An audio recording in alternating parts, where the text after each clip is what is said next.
how long have I been a father? My oldest son is 3. So yeah, he changed our world. Such a gift from God. Man, I love that kid so much. I would die for that dude. So there's nothing like having your own family. We got a 1-year-old daughter and then a 3rd child on the way as well. And there's just nothing like having your own family. I call them Team Tosh. So yeah, Team Tosh is awesome. Through my family, one, that I'm very selfish and self-centered. I can be at times, right? Not to beat myself up or anything, but I think I'll give this example. I remember talking to the guy that did premarital counseling for my wife and I, and this wasn't in premarital counseling. This was before that, just when I was dating. He was a mentor of mine, and I remember being like, "Yo, I feel like I didn't have any of these problems before I was in a relationship with a girl." And he smiled real big at me and just kind of laughed, and he was like, "They were always there." And I'm like, really? I thought it was her fault. So I think God uses relationships like marriage kind of as a crucible to self, which is healthy, which we need.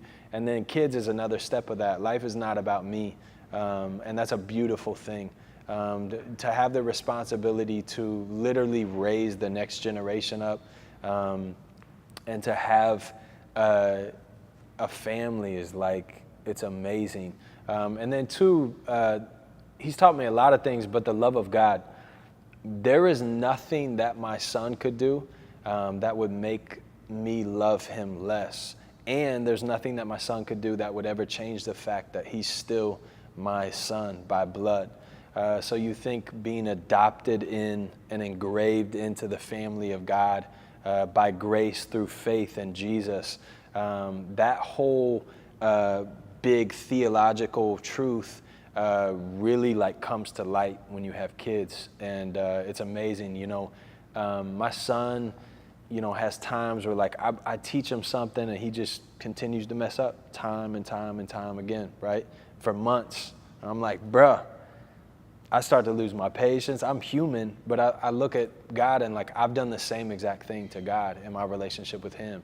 I have gone back to the same stuff over and over and over again, and yet he's still there.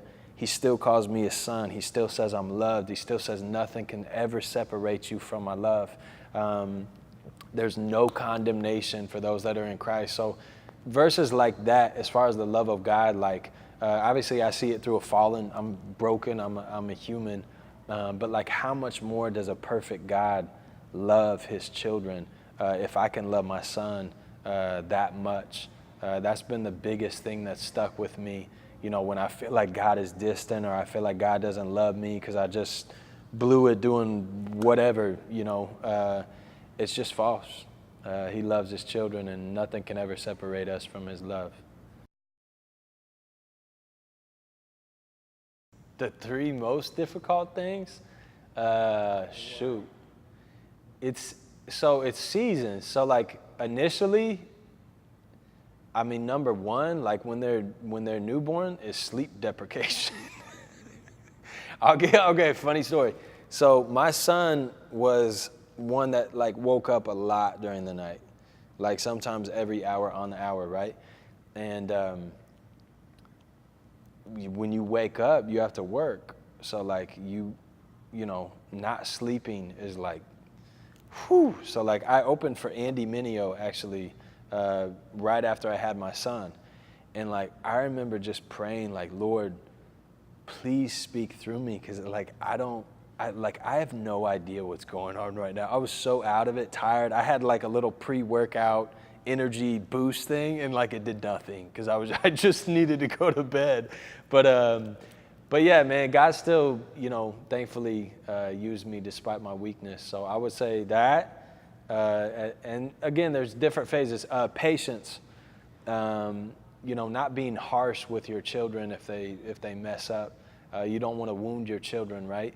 And in the moment, especially when they make the same mistakes over and over again, or if they're just wilding out, not listening to you, being disobedient, etc., patience. And the same thing, that's another thing that I've learned, how patient God is with us. Third, worrying about who my daughter's gonna date. That's just facts. Pray for me. So stress. I'll be all right though.